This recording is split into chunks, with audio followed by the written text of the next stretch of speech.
Today at lunchtime for the BBC talk, we were discussing what makes us feel connected to other people. And I know for myself, one thing that makes me feel connected is when we have the same motivation. And so at the beginning of all of our teachings, we always generate our motivation. And in that way, we're all unified in what we're seeking to do. And also our intention is together with the Buddha's intention.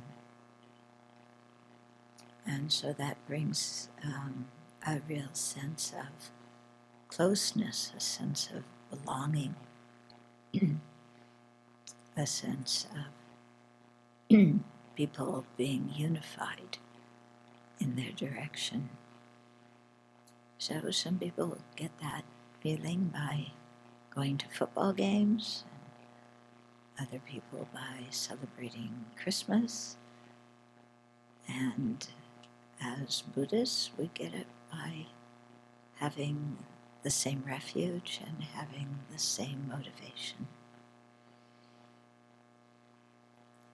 And so let's together generate the altruistic intention to become fully awakened Buddhists, so we can be of the greatest benefit and the most effective benefit to all living beings.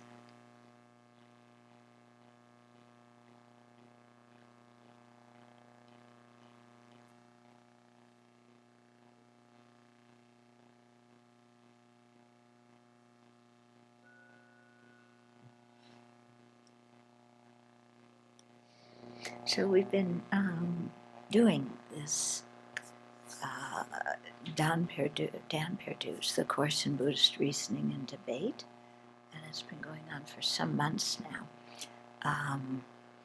So we're in the section now where he's talking about different kinds of cognizers and how we go from a wrong consciousness to a valid or a reliable consciousness that actually sees things clearly and correctly.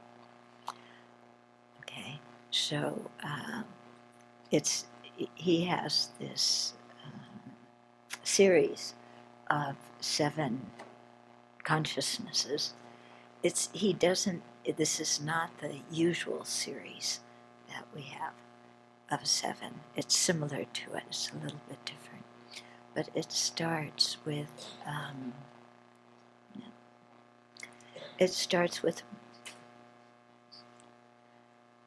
on, you can cooperate. It starts with wrong consciousnesses, so mental states that do not know their object incorrectly, do not know their object correctly. Okay, so we actually have quite a few of these during the day. Whether we notice them or not is another thing. Sometimes there are thoughts, oh, I know somebody's saying bad things about me behind my back, and nobody's doing that at all. But we hold that view. That's a wrong consciousness. Sometimes we see things incorrectly. You see something out of the corner of your eye, and you think maybe it's an animal, but it's not. Okay, or you see a figure in a field, and you think it's a person, and it's a scarecrow. Or you see some black thing in your room on the wall, and you think it's a bug, but it's a piece of dirt. Or you think it's a piece of dirt, and it's a bug. Okay?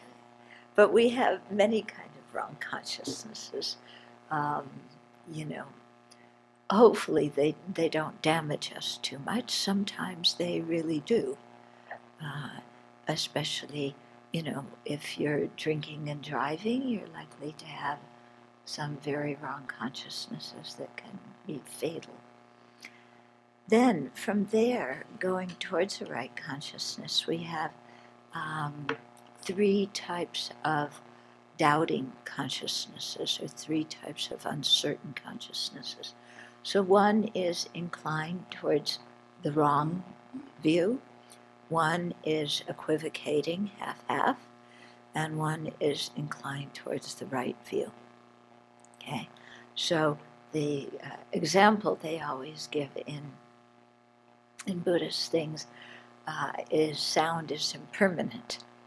Okay, and it seems to us like a very funny thing to use as an example, because it's very clear to us that sound is impermanent. It changes moment by moment. It doesn't remain the same. But in ancient India, the Brahmins and the people who follow the Vedas, they thought that sound was permanent, that the sound of the Vedas was permanent in the sky and never changed. And so the Buddhists had to prove to them that actually the sound was changing moment by moment. Okay, so that's what's often used as the example. So an uncertain or a doubting consciousness inclined towards the wrong idea would be, well, yeah, sound, I think it's permanent. The equivocating middle one is a half-half, I'm undecided. And the one inclined towards the right view is, yeah, I think, but I'm not certain that it's impermanent. So that example doesn't I don't know about you, but it doesn't move me. Maybe if it were something that's a little bit closer to home, like anger is a distorted state of mind. Yeah. And we start out with the wrong view of, oh, anger is a correct consciousness, because that's the way we usually feel, isn't it? At least about our own anger. Other people's anger is a wrong consciousness when it's directed towards me. But my anger is a correct consciousness. I am seeing the situation correctly. You are an idiot. And that's it. You know? I'm right. You're wrong. Yeah, I have a reliable cognizer. That's what we think. Okay, that's the wrong cognizer, or the wrong consciousness. We start to hear Dharma teachings. You know, anger is an affliction. You know, anger creates negative karma. Anger is based on projecting things that aren't there. It's based on exaggerating negative qualities. So then we begin to doubt. Yeah. Well, maybe, yeah, I'm not absolutely certain now, but I think anger is still good. Yeah. Then we keep hearing more teachings, you know, and then we get into the middle doubt. Well, maybe it's good, maybe it's not so good. And then we hear more teachings, and it goes to the doubt inclined towards the correct conclusion. Oh yeah, maybe anger's not such a good thing. Maybe it's a distorted consciousness. Okay, so it takes some time, because we have to hear lots of teachings. We have to think about it, yeah, to really change our idea. But what's very interesting is when we're in the heat of getting angry, yeah, we're right back into the wrong consciousness at that moment. Because, you know, when we're furious, I am right. You know, don't tell me my consciousness is wrong. Don't tell me I'm exaggerating. Okay, you know what I mean? Okay. So then, from a consciousness that's inclined, that's, you know, it's doubting but inclined towards the right decision, then from there we go to a correct assumption. Yeah. So a correct assumption is a mind that has the correct conclusion, but we don't really get it. We haven't really ascertained the thing. We have the correct conclusion, but we don't really understand the conclusion very well, or the reason that's proving the conclusion. Okay? So we have lots and lots of these. I don't know about the rest of you, but after last week's teaching, when we talked about correct assuming consciousnesses, I started looking at my mind, and it's like, I don't have very many correct inferences or direct perceivers. Most of, maybe some sense direct perceivers, but, most of what I think I know is correct assumption. And I don't really know it. Because also in our society, we hear so much information, and we basically accept it because somebody else said so, because we don't have the means to actually investigate every single thing we hear to see if it's actually true or not. Yeah, we learn in school about atoms and molecules, and we believe it because experts say so, but have we really ascertained that for ourselves? No. Sorry, physics professor, I'm very sorry. Yeah, you're the expert, we take it on your word, but, okay. But do we have the ability to do the scientific experiments to actually prove that that what the scientists tell us about atoms and molecules? No. They tell us something, and we believe it. And like I was saying last week, what they told us when I was in 4th grade and what they tell us now is different. Yeah? But I believed it in what they told me in 4th grade, even though now that's considered a wrong consciousness. And then I believe what they're telling me now, which is a correct assumption. It may be a wrong consciousness, and I just don't know it's a wrong consciousness until they change their description of atoms and molecules again. Possible?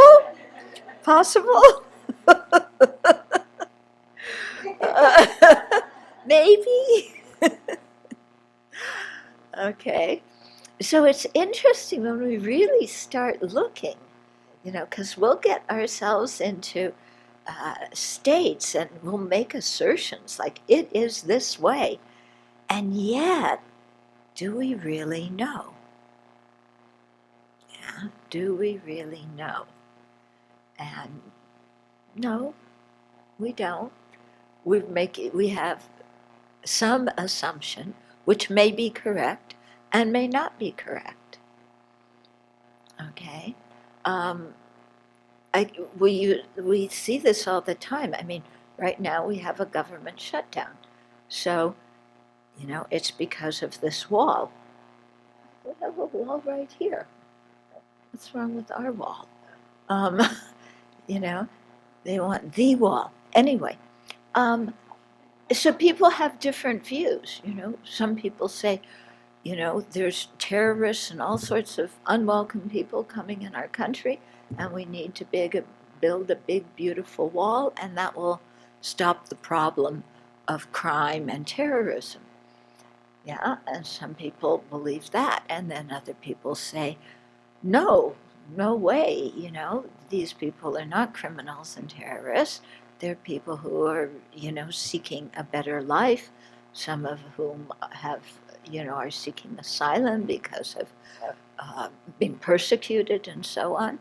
And in any case, a wall doesn't keep everybody out. So people have different views on this. Each party thinks that their view is a correct perceiver. Yeah? Basically an inference. And they have their reasons that prove, their view. But basically, everybody has some kind of assumption. And whether it's correct or not, do we really know? Yeah, we can rely on statistics, we can rely on studies, that may give us good reasons for our views. But then, do we have people made such studies, and do we have access to them? Okay, so what I'm getting at is it's always good to maintain a little bit of flexibility in our way of thinking. Because maybe what we think is the truth with a capital T isn't. I know that that's risky to say to a bunch of educated people who always think that what they think is right. Excuse me. But, yeah, when you really think about it, how much of our education is right? It's really something to think about. How much do we really know? Anyway, that's a correct assumption. So it kind of made me very uncomfortable when I started thinking about that after last week's talk. Like, gee, I make a lot of statements, and are they really correct? So he was talking about, Dan Perdue was talking about different kinds. He talked about 3 kinds of correctly assuming consciousnesses. And here's a list from Jetsun Chukyi Gyaltsen presentation of tenets. He talks of 5. Okay, so is it 3 or is it 5? Who's right? But sometimes the 5 can be consolidated into the 3. But then we have to agree which 2 are consolidated into what other ones. Anyway, it's very helpful, I think, to think about this and then make some examples of our own experience. Okay, so there's 5 types, Jetsun Chukyi Gyaltsen says, of correct assumptions. Jetsun Chukyi Gyaltsen is the one who wrote the textbooks for Sarah J. College. Okay, Sarah J. Monastery, I should say. Okay, so 1 is correct assumptions without a reason. Okay, so this one, you have the conclusion right, but you don't have any reason for it. Okay, so you say the person is empty of inherent existence. That's all you say. It's the right conclusion, but you don't give a reason, and so certainly you don't understand what the reason is. Okay, so that's the first kind. Second kind is a correct assumption with a contradictory reason. Okay, so that would be like,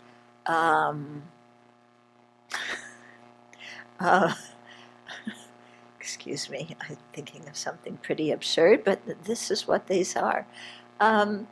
The person is empty of inherent existence because, Donald Trump said so. Okay? So,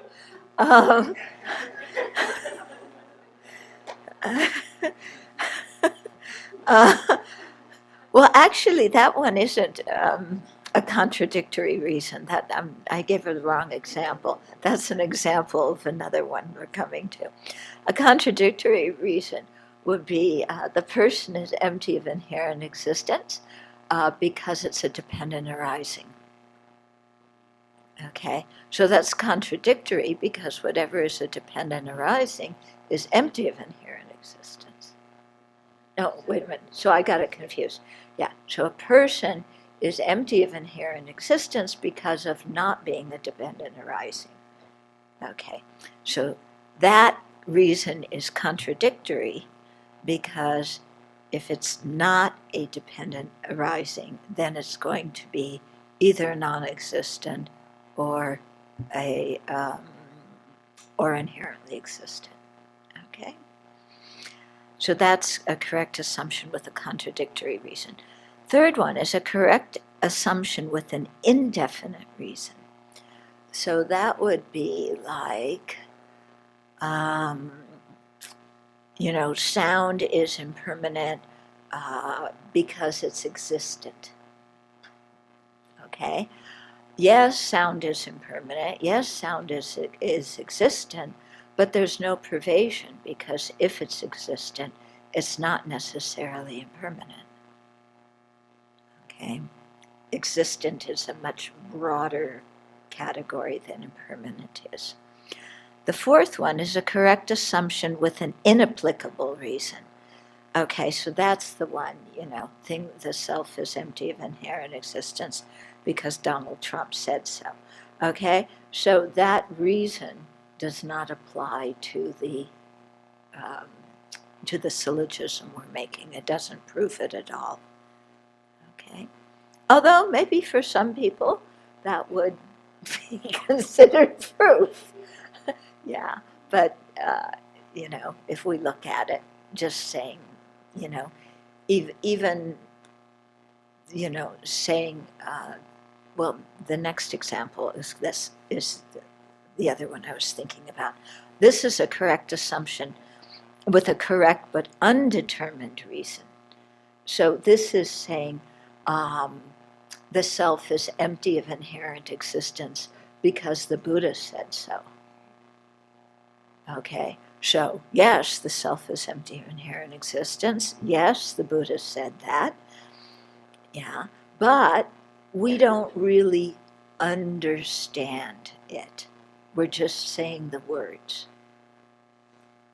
Okay, and or even saying the self is empty of inherent existence because it is a dependent arising.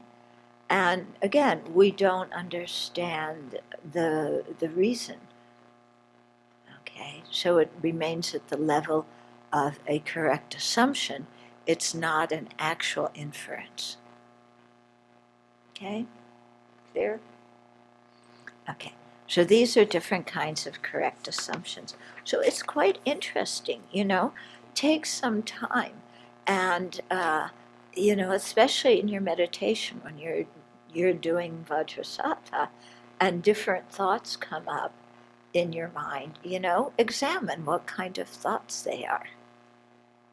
Yeah? Because lots of things come up in our mind, and we remember things from the past, we get angry, we get jealous, we have fantastic aspirations to become a Buddha by next Tuesday, all sorts of thoughts.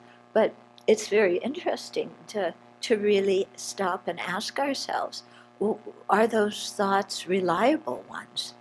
And even if the conclusion is correct, do we really understand the reason for the conclusion? Can we really prove it to ourselves? You were talking about thinking things are correct assumptions in your own experience. Mm-hmm. And I was thinking, as you were talking about that, about one time I asked you, and you have explained many times that the self-centered thought is detrimental. Mm-hmm. But you actually explained that this is something that you can use to drop thoughts and change your mind. Just recognizing that something is self-centered. So I wondered if you thought, it seems to me when something works like that and reliably works, that maybe that would be more than a correct assumption. Yeah. When you can really use that for an antidote, it may be an inference or it may be a correct assumption. And you could still be overpowered by self-centeredness and not have it work all the time because you don't have direct you don't have realization of emptiness. If you don't have an inference, that is not going to work for you all the time. Saying,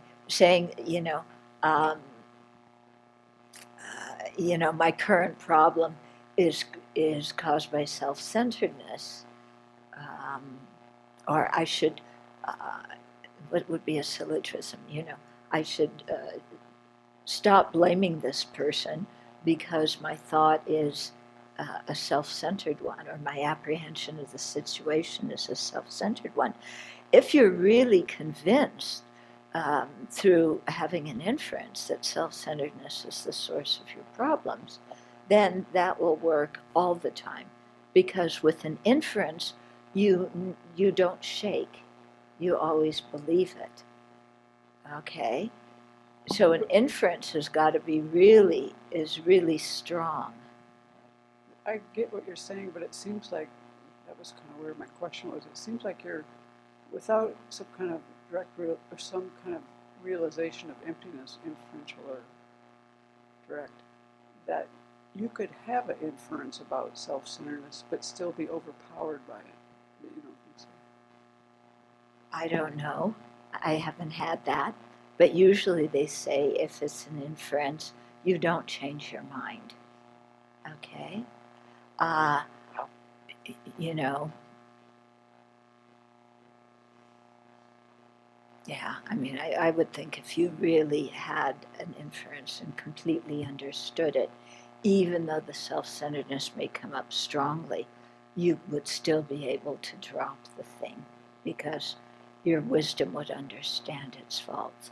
When it's at the level of a correct assumption, you know, then just recognizing, oh, I'm under this way of self-centeredness, then we keep doing what we're doing. Yeah, because it's just, you know, it's our wise mouth again. Yeah, the mouth is wise, the heart doesn't understand. Okay. Okay. So then last week we left off at, we had finished correct assumptions, and now we're at inferential cognizers, right? Yeah. Okay, so I'll read what he says. The last two types of consciousnesses on this list of 7 are the only 2 types of consciousnesses that Buddhists identify as reliable cognizers or reliable cognition. So those 2 are inferential cognizers and direct perceivers. So the other 5 consciousnesses listed here do not cognize, realize, or know their objects. Okay? So that's why they're not very stable minds. We can't rely on them. Okay? But these last 2, inferences and direct perceivers, do cognize, realize, and know their objects. So thus, only these last 2 are incontrovertible consciousnesses, meaning that a person will not turn away from the knowledge gained with these consciousnesses, at least so long as that person remembers. Okay, so if you really are completely sure with a correct inference that self-centeredness gets you nowhere, then you're not going to turn away from that knowledge at all. So the definition of an inference is a determinative knower that, depending on its basis, a correct sign is incontrovertible with regard to its object of comprehension, a hidden phenomena. Okay, so there's a lot of words in this definition. So it's a determinative knower, which means that it's always conceptual. Okay, it's inference, it's incontrovertible, which implies that it is a consciousness that has gotten at an object with respect to which superimpositions have been eliminated. Okay, so since such a consciousness has actually realized the object, it is incontrovertible, meaning that one will not turn away from the knowledge. You know what you know. It is a consciousness arisen from a correct logical reason. You can understand this from the definition that inference has access only to existent phenomena, for the definition refers to its object of comprehension, a hidden phenomena. Okay, so you can't have an inference of a non-existent because a non-existent is not a hidden phenomena. Okay. And also, how can you have an inference proving something that is non-existent? That's ridiculous. Okay. You know, you can have all sorts of reasons. And remember when we were going through the different kinds of syllogisms, you know, our emotional syllogisms. Somebody have one handy? Um, you know, I am worthless because I make mistakes. Yeah. So we have that kind of self-talk about ourselves, and we believe it. Yeah, I'm worthless because I make mistakes. Yeah. But is that a correct inference? Yeah. And is our being worthless an existent phenomena? It's not an existent phenomena. There's no way we can make all the reasons we want. I am worthless because my parents didn't love me. I am worthless because I make mistakes. I am worthless because I never learned Tibetan. I am worthless because I got divorced. I am worthless. You know, you can make up all the reasons you want, but it's never going to be a correct inference. So you're never going to have be able to actually realize that. Our problem is that this is a wrong consciousness that we believe. Okay, I am worthless because, and then fill in the blank. We have 100 reasons for it. Okay? And we believe it, and it's a totally wrong consciousness. Okay?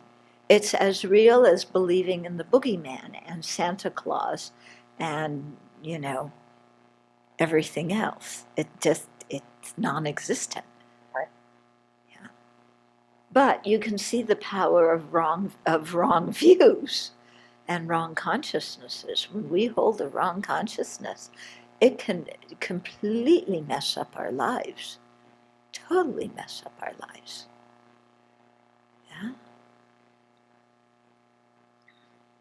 You know, killing infidels is virtuous and will give me a rebirth in heaven. You can believe that all you want, you know, and all your friends can believe it. You can go out and kill infidels, and there's no way you're going to heaven because of that, okay? So just because we believe something strongly, just because all of our friends and companions believe it, does not make it true, does not make our consciousness a reliable cognizer. Okay. So we have to be careful, you know, who we believe and what we believe. Okay. In this theory of knowledge, inferential cognition is the conceptual branch of knowledge. Since it is conceptual, it is always a consciousness mistaken with regard to its appearing object. Okay, so remember that. Whenever you have a conceptual appearance, the consciousness is mistaken with respect to the appearing object.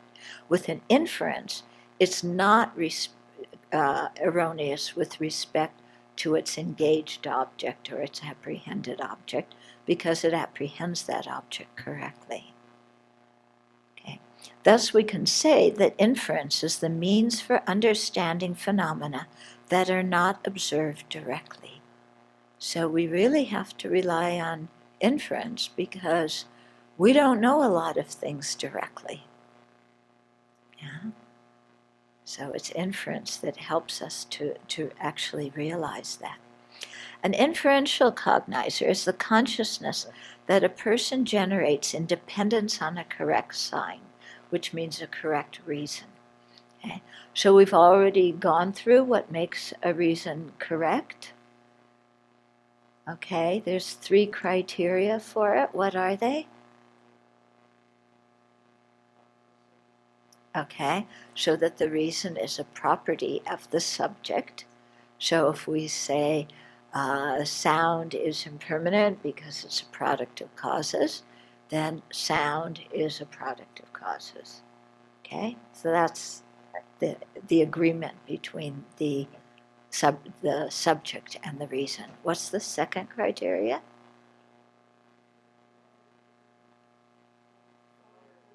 Yeah, so the forward privation. So what would that be in this syllogism? If it's a product, it's necessarily impermanent. Okay. And then what's the third factor? Yeah, the what do you call it? Backward privation. Yeah. Anyway, the reverse privation. So what is that one? If it's not impermanent, it's not a product. Okay? So those are the three criteria, and we have to actually understand all three, not just recite them with our mouth, not just say, yeah, it sounds good, but really understand them. Okay, so such a consciousness is actual knowledge, and since it has arisen from correct reasoning, it cannot be wrong. The classic example, which shows vividly the way that inference yields knowledge about phenomena not seen directly, is the syllogism. With respect to the subject on that mountain pass, there is fire because there is strongly billowing smoke. I hope we never make that syllogism here. Okay, although there is the possibility that some summer with climate change we do, but I hope we never do. Okay, so with respect to the subject on that mountain pass, like across the valley there is fire because there is strongly billowing smoke. Okay, or maybe you see the smoke coming out of the chimney at Ananda. That's more comforting. Okay, so with respect to the subject, the furnace in Ananda, there is fire because there is strongly billowing smoke coming out of the chimney. Yeah? Okay. So you understand how to unpack the syllogism. You understand, or you see, you see strongly billowing smoke on that mountain pass. You know that wherever there is strongly billowing smoke, there is fire. Therefore, you know that on that mountain pass, there is fire. You infer the presence of something not seen directly. Even if an object understood through inference is manifestly right in front of you, because it is understood through inference, it is something not seen directly, but seen in a representative manner. So even if, we're burning that pile of dead wood that's now covered in smoke, and it's covered in snow, even we're burning it and we're seeing the smoke, okay, with our eyes. But if we have making the syllogism in our mind, yeah, or we're seeing even if we're seeing the fire with our eyes, if we're making the syllogism in our mind, there is smoke, there's fire in that pile of wood because there's smoke, then it's still a conceptual consciousness. Of course, we can look with our eyes and know very directly there's fire there, and that would actually be much more reliable, wouldn't it? Okay, but his point is that, don't confuse a direct perceiver that sees the fire with inferential knowledge of it. Okay, that's the point he's making there. So there are three types of inferential cognizers. So this is according to the Sautrantikas. Yeah. So inference through belief, inference through renown, inference by the power of the fact. And then he shortcuts it by saying, please look into these divisions in accordance with your wish. Okay, so we're going to look at them. So usually they're said in the reverse order. Usually they're stated first inference by power of the fact, yeah, and that is inference by the power of evidence. So it's the fact of the situation. There's evidence to support that.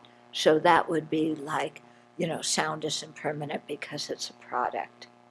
Yeah, the person is empty of inherent existence because of being a dependent arising. Okay, so the power of the fact, there's evidence. Then the second one is an inference through renown. So the example they always give for this is, I guess in Tibetan culture, ancient Indian culture, we look and we see a man in the moon, they see a rabbit in the moon. Okay? So they have a term, what is it? Rabbit holder? Rabbit? Possessor. What? Rabbit possessor? Okay. So the moon, the inference is the moon is called a rabbit possessor because that is renowned in the world. It's not renowned here, but it's renowned somewhere. So the idea of inference through renown is that just basically by the power of convention, how to identify something, or a literary reference, just through the power of convention, the power of renown. So what would the difference between a correct assumption and an inference through renown? I find it hard to decipher. Yeah, that's why this one particular has always been a bit strange for me, but it would basically be a correct assumption would be, like, yes, it's called a rabbit possessor because I heard somewhere that in India it's called like that. But an inference would be, it's a rabbit possessor, and you know that because I guess in your culture it's common knowledge. Okay? And then the last one is inference through belief. And this is inference through conviction. In other words, we believe something because somebody who's an authority stated it. Okay? So here, there's many conditions for somebody being a correct authority, and we have to really investigate that. In other words, it isn't just so-and-so said this, so I believe it, but we have to really make sure that that person is authoritative. So you may remember when we talked about the Prasangika Madhyamaka view of inference that it was a little bit different. Little bit different on this, okay? So just to confuse you a little bit, I'll give you the Prasangika view. So the first one, factual inference, so it's the power of evidence. So that one's the same. The second one is inference based on an example. So that would be like showing somebody a model of something. This is what the potala looks like, and they show you a model. Or somebody gave us a model of one of the chandis at Jambi. Where is it? No, we should have it somewhere out where people can see it. We were at Jambi where Lama Tisha studied with Lama Serlingpa. And so the Indonesians gave us a little model of one of the chandis, one of the temples. Okay, so this would be an example of what that chandi looks like by looking at the model.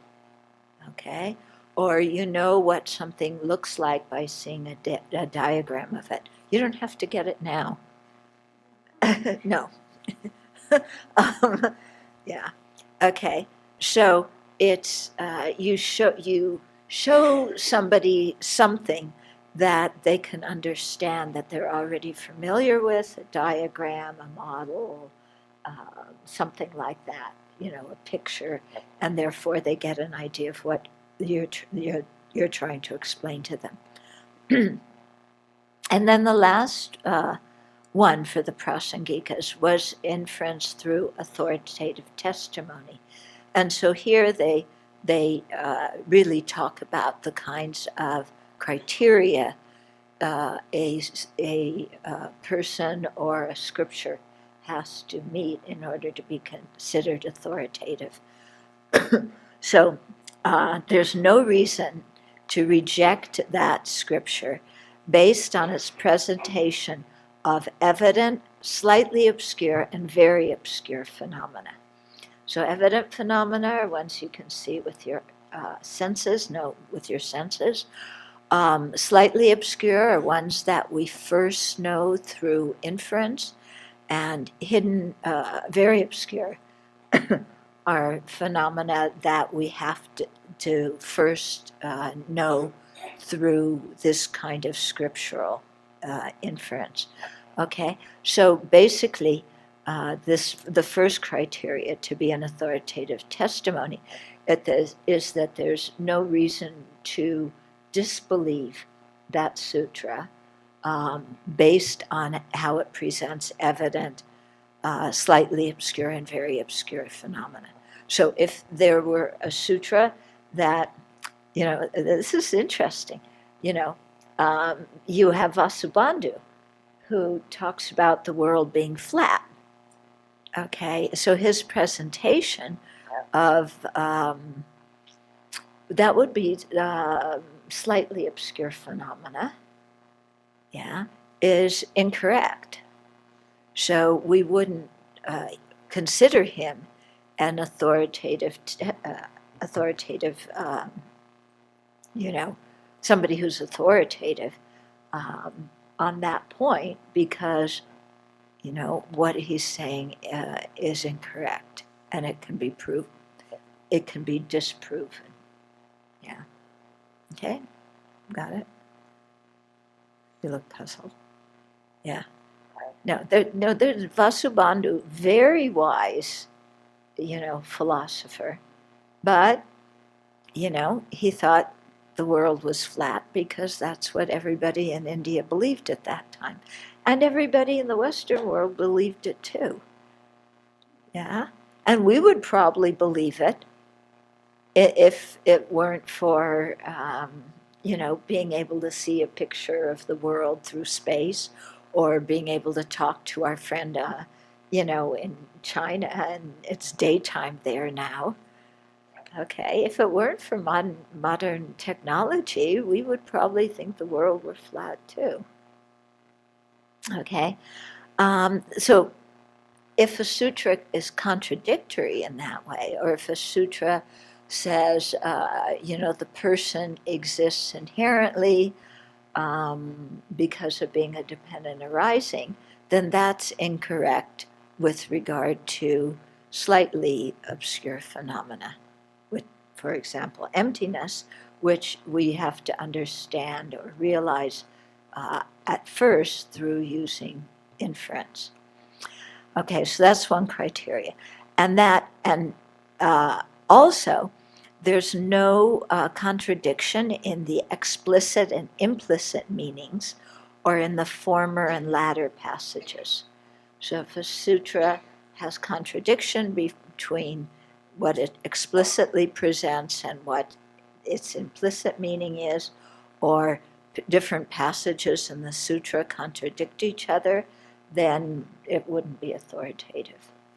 Yeah. So we can kind of see this. I mean, we rely on authoritative testimony a lot. I've always wondered about it. To me, it doesn't really seem like you could get an absolute inference from authoritative testimony. Okay? To me, it seems like the most you would get is a pretty certain correct assumer. And he kind of says so a little bit later on, okay? Because, we can come close because we check whether a sutra is actually, does the former and latter passages contradict? Does it say all sorts of things that don't make any sense at all and can be refuted? So if it is, then it's clearly not a reliable sutra, an authoritative one. But if it doesn't, then you can kind of assume it's reliable, but we don't know for sure, actually, until we eventually have an inference ourselves.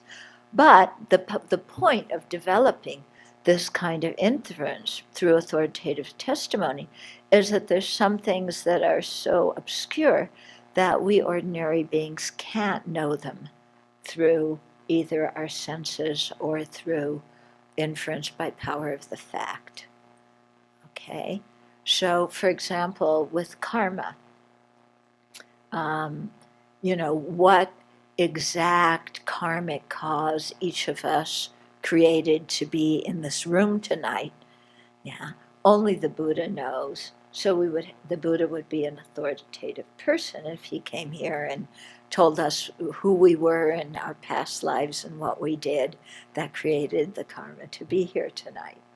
Okay. And so we would probably believe the Buddha because the Buddha tends to be a reliable person. Okay. But again, can you really get an inference from that? I have my doubts. But it does give you some knowledge that otherwise we would be completely lost with if we didn't trust authorities, if we didn't trust, the Buddha as an authority, as an authority in his field of knowledge, and we just threw everything out, then we wouldn't know anything of the Dharma, would we? Because basically at the beginning, if for example, karma, we just wouldn't believe in karma at all if we didn't at first trust the Buddha. Okay. Now, the ideas explained in karma make a lot of sense when you think of them. Okay.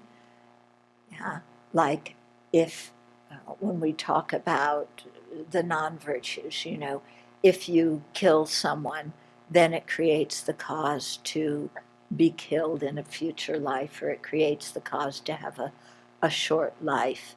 So those kinds of things make sense, and we believe them, But the actual to actually prove karma to ourselves with an inference, we really have to rely on the power of the Buddha's testimony.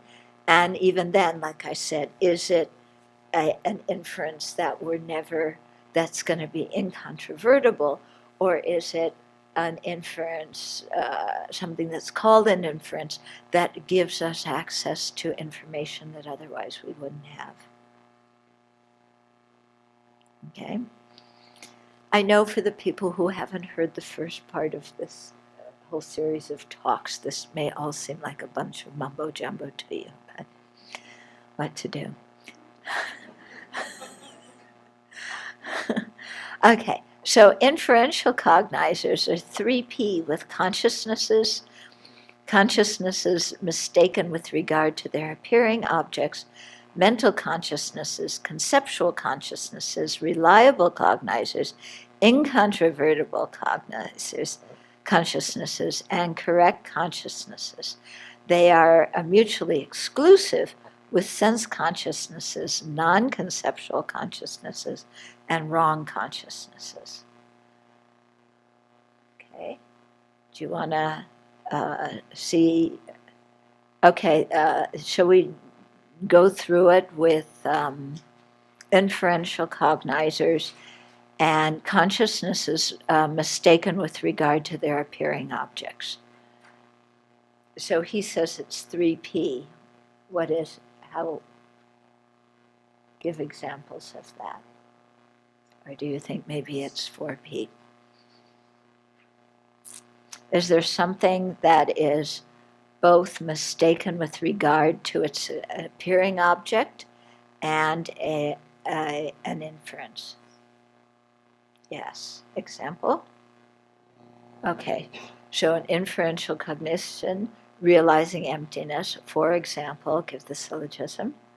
Yeah, okay, so phenomena are empty of inherent existence because of being dependent arisings.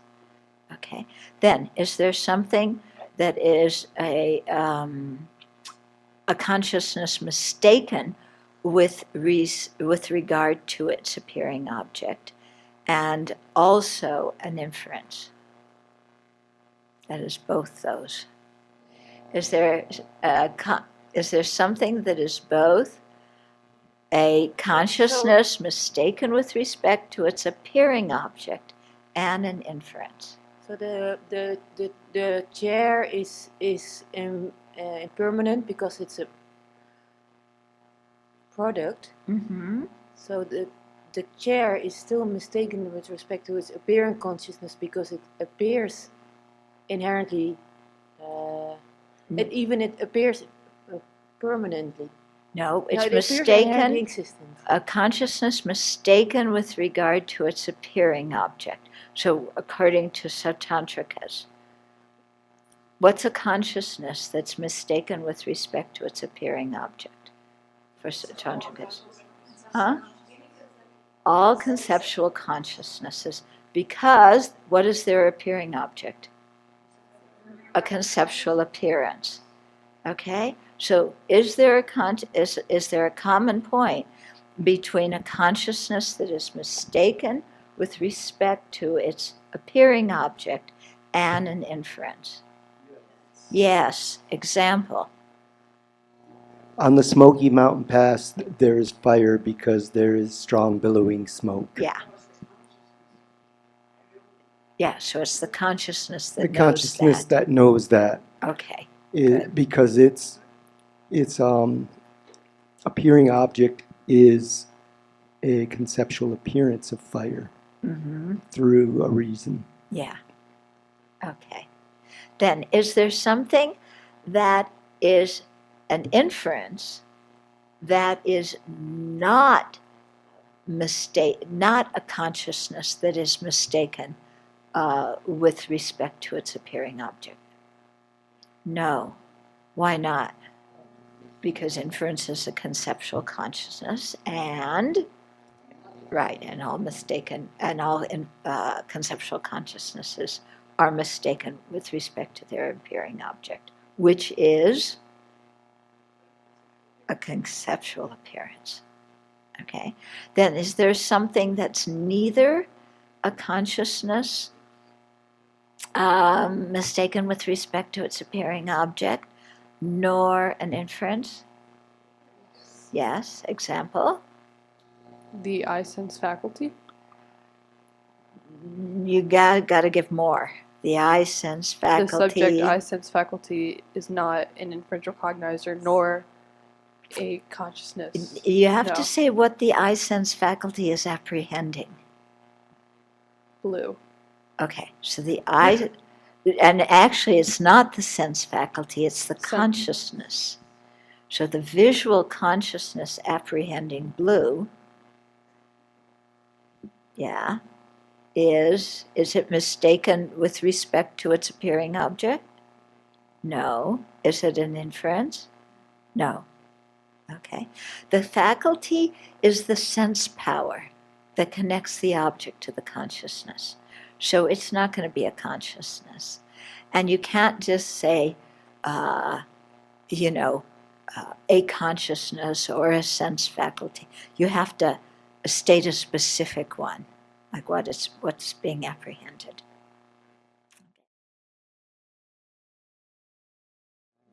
I thought we did that. Anyway, what is it? For like example, a wrong consciousness, right? Yeah. No, a conceptual consciousness thinking that sound is permanent. Yeah, Okay. The wrong consciousness thinking sound is permanent. Okay. Yeah. Okay. Okay. So in this theory of knowledge, inferential cognition is actual knowledge, but in a sense it is somewhat less preferable than direct perception, because such a consciousness does not see directly what it understands. Still, Though you don't see the fire, you know it is there. It is effective. Okay? Then the seventh one is the directly perceiving consciousness. The seventh and last on the list is a direct perceiver, or a direct perception. Direct perception is the non-conceptual branch of knowledge, and along with inferential cognition is the only other type of consciousness that Buddhists identify as a reliable cognizer. So, definition of a direct perceiver: a non-mistaken knower that is free from conceptuality. Okay? So, is a direct perceiver mistaken with respect to its appearing object? No. Is it mistaken with respect to its apprehended or engaged object? No. Okay. So direct perception is the most preferred type of consciousness because it is non-mistaken with regard to both its appearing object and its object of engagement. It perceives its object directly and accurately, both seeing and understanding the same thing. It is raised up as the most reliable sort of knowledge possible. Okay. In the example of inferring the presence of fire on that mountain pass from the sign of there being strongly billowing smoke, imagine that after observing the smoke, finally you see the fire raging on the mountain. Seeing fire, you understand the presence of fire. What you observe and what you understand are the same. This afternoon when I was walking, I looked up at the ridge on Mount Tara, and the way the light was, some of the trees appeared orange. And I was thinking, somebody with cataracts would, because it was clear enough you could tell it wasn't fire. But somebody with cataracts could look at that and say, those trees are burning because they were orange. Yeah. So just seeing orange trees, that's a wrong consciousness, isn't it? And then furthermore, thinking that they're burning because they're orange, that's another layer of misconception. You look puzzled. You don't think that the trees appeared orange? Thank you.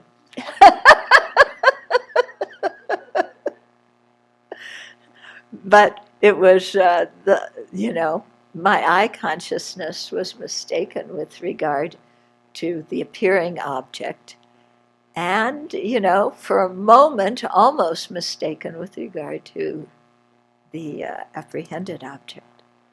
In the example of inferring the presence of fire on that mountain pass from the sign of there being strongly billowing smoke. Oh, we read that already, didn't we? Direct perception excludes mistaken perceptions, such as seeing white snow as blue, although we have a debate about that, don't we? Because we think you could. Physics professor, when you look at snow and it appears blue, is that a wrong consciousness? Or can you say that because the way the light is striking it, it actually is blue?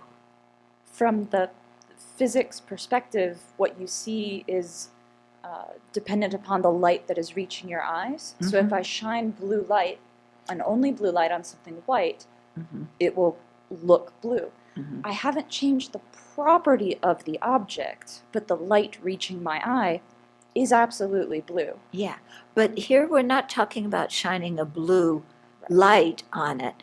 It's that, some snow, when you look at it, mm-hmm. If it's packed together and there's a crevice, you look in the crevice, the light is natural light, but the snow looks a little blue when you look. I think that's the property of how it's scattering the light, similar to how the sky scatters blue and red light differently. Uh-huh. So I think it's still in that case, it is a property of the object of how it scatters the light. Yeah, so you think it's a wrong consciousness? Or in that kind of, situation, because of the context, is it actually blue? Does the snow, become blue? And maybe that's the actual color of the snow. And when the light isn't being scattered, then the white is the wrong consciousness. Okay, then let me ask this question. When you look at like a leaf in the summer, and part of the leaf is in the shade and it's dark green, and part of the leaf is in the sunlight and it's bright green, which is the color of the leaf? Which is the correct consciousness? Saying light green or saying dark green? This is a difference between the way things were understood in the past and the way that they're understood today. It's a difference in how we understand this, because as she was she was saying, the light that hits your eye is that frequency of light. Uh-huh. And so it is coming off of the object at that point. That's the color that is being coming off that object. It's reflected off that object. So all of that is true, and that's how we think about seeing color today. That's not how they used to think about seeing color in the past. Okay, so then seeing the snow as blue would be a correct knower. Okay, but what about that leaf? What color green is it? Is it dark green or is it? Yeah. Well, the Sautranticas say it is.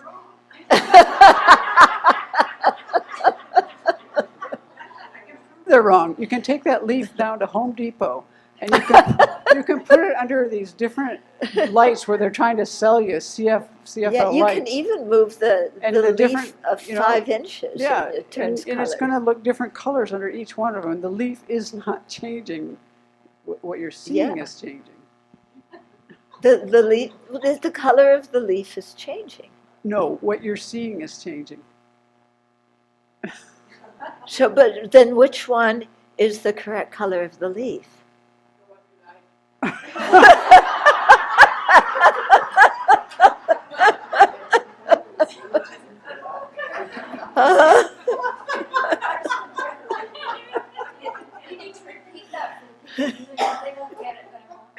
Oh, well, I think that's a good reason. What? Oh, you didn't hear? Well, somebody, she said the one you like. Okay, now laugh.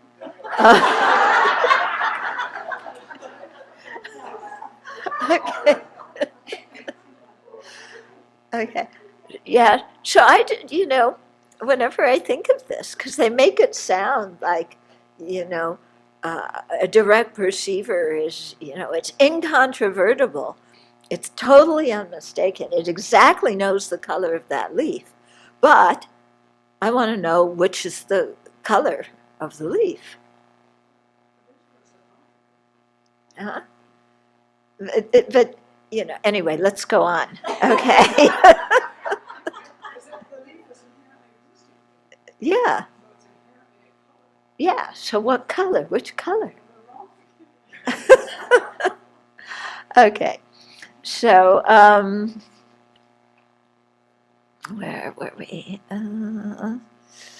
Okay, so direct perception excludes mistaken perceptions, such as, we're going to skip the thing of seeing white snow as blue, because there's some debate about that. Mirages, hallucinations, and so forth. Okay, so I think we can agree that mirages and hallucinations. Although we believe a lot of our hallucinations, don't we? Yeah, but that doesn't mean they're true. Still, distinguishing between reliable perceptions and invalid ones may prove challenging at times. remembers the, and he's referring here to something in the previous chapter where he was talking about somebody who knew who was a lawyer who said that if you need to prove a case, there's 3 ways of proving it. First is by the black letter of the law. You just point out what the law is, and it's that, and that's it. And then the second one was by, what do you call it? Precedent. Yeah. And so you decide a case based on what other people have, how other people have decided it before.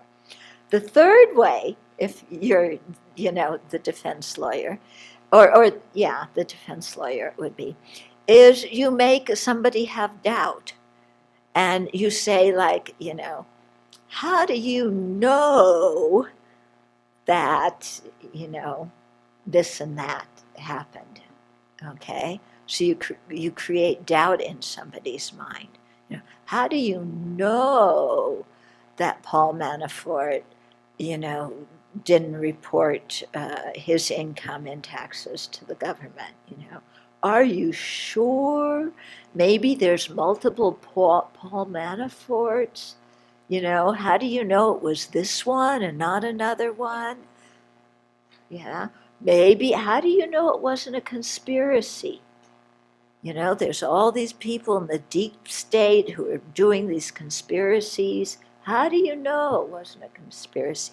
So that's what his friend was saying, that's, if you want a case to be decided in your favor, you make the other person confused, and you make them have doubt, and then they aren't so sure.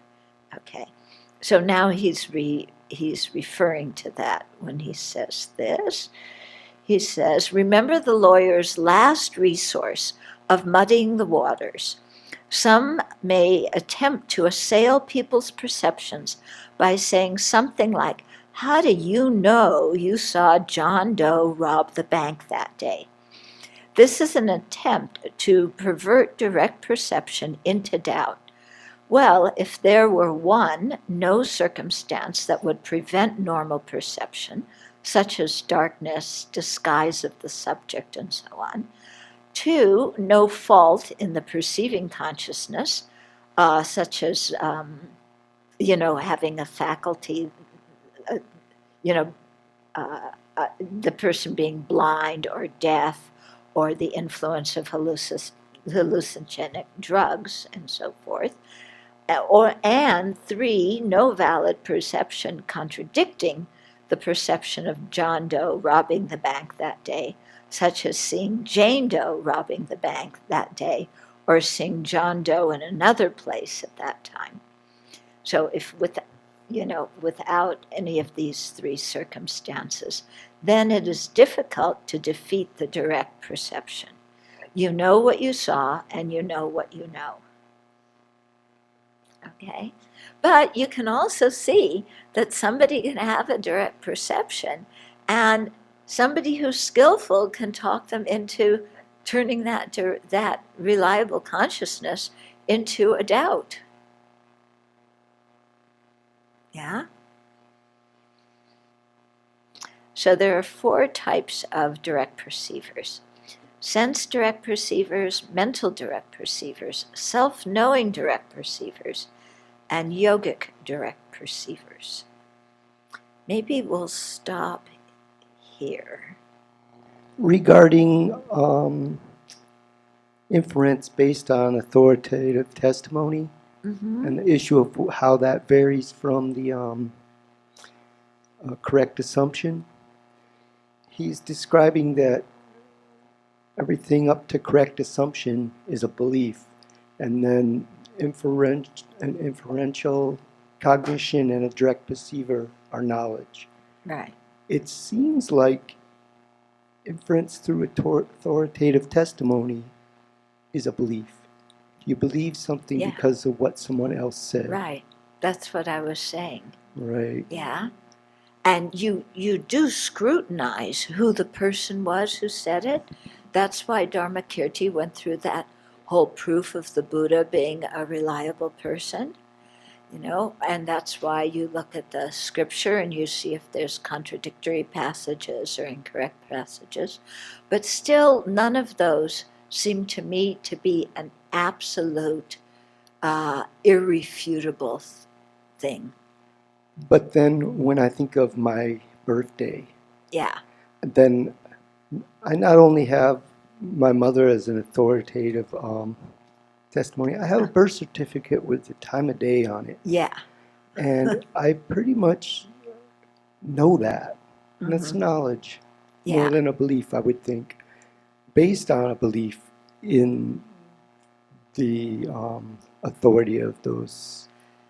Yeah, but you also saw with your eye consciousness the The birth certificate? birth certificate. Right, but still it's... You're believing that Yeah. there's no typo. Right, I mean, I could read a scripture and I'm seeing it with my eye consciousness Yeah, too. that's true. Yeah. Yeah, but you're assuming that what was put on it was correct. I mean, I was there, but I just don't remember. It would seem to me that if somebody really went through the inferences about proving the Buddha as a valid cognizer being, or whatever it is that we're calling, if we really had those as inferential realizations, then our inference by the power of authority would also be Right, incontrovertible. right. True, but the first part in that thing is, you know, the Buddha has generated bodhicitta. How do you know that? Well, they say, you know, because tears come when he sees sentient beings suffering, or, you know, stuff like that. But still, just tears coming when you see somebody suffering doesn't mean you've had bodhicitta. I thought the reason, the proof for that was that he realized emptiness and became a Buddha. That was the proof of his bodhicitta. No, it was his bodhicitta that proves that that was the motivating force why he realized emptiness. Yes. So it goes the other way. But the outcome proves the bodhicitta to begin with. I mean, it circles back around, doesn't it? They do a forward sequence, they do a reverse sequence, but the forward sequence is really showing. But even if you do the backward ones, how do you know the Buddha realized emptiness? So through inference, Mm-hmm. haven't done it, but they say that through that inference, then we have that realization. Then Yeah. you wouldn't. Then inference by the power of authority suddenly gets really powerful. Yeah, but what my question is how can we really say it's an incontrovertible knowledge that that person or that scripture is totally reliable? Yeah, but to me, those syllogisms, they're good reasons, and they lead your mind in a good direction. But to me, they aren't waterproof reasons. You know, I believe them. Yeah, but I'd have no way of proving that the Buddha realized bodhicitta, or that he realized emptiness. You know, I can make a lot of good arguments for it, but, you know, I think it would be hard to actually say that incontrovertibly. But, you know, that's just my opinion. I wonder if this one about the inference established on the basis of belief or a valid source could refer to a temporal sequence of two lives, where, for example, in one life, someone does inference through actually going through all the reasonings, for example, to establish emptiness, and they reach an inferential cognition. And in their next life, they meet a qualified teacher. That teacher tells them, oh, everything is empty because it's independent arising. And that person has faith in those words, and through that, they reawaken the entire sequence of inference in their mind. Yeah, if they reawaken it and they have again that inference, that would be a reliable mind. So my comment is that one of the things that thinking about these things does for me is to really reinforce in my mind that there is no objective reality. There's just individual streams of experience, of consciousness experience, and that I think Chuni was really onto something. Venerable Chuni was onto something when she was talking about how inferences work, and also what you were saying, that as we understand that our level of belief in these things is reflected in our behaviors, in our thinking and our behaviors. So the strength of our belief is reflected. So if I had an inference of morality, a true inference of morality, I would never do anything again that was immoral. But the fact that I don't is evidenced by the fact that I do things that are immoral.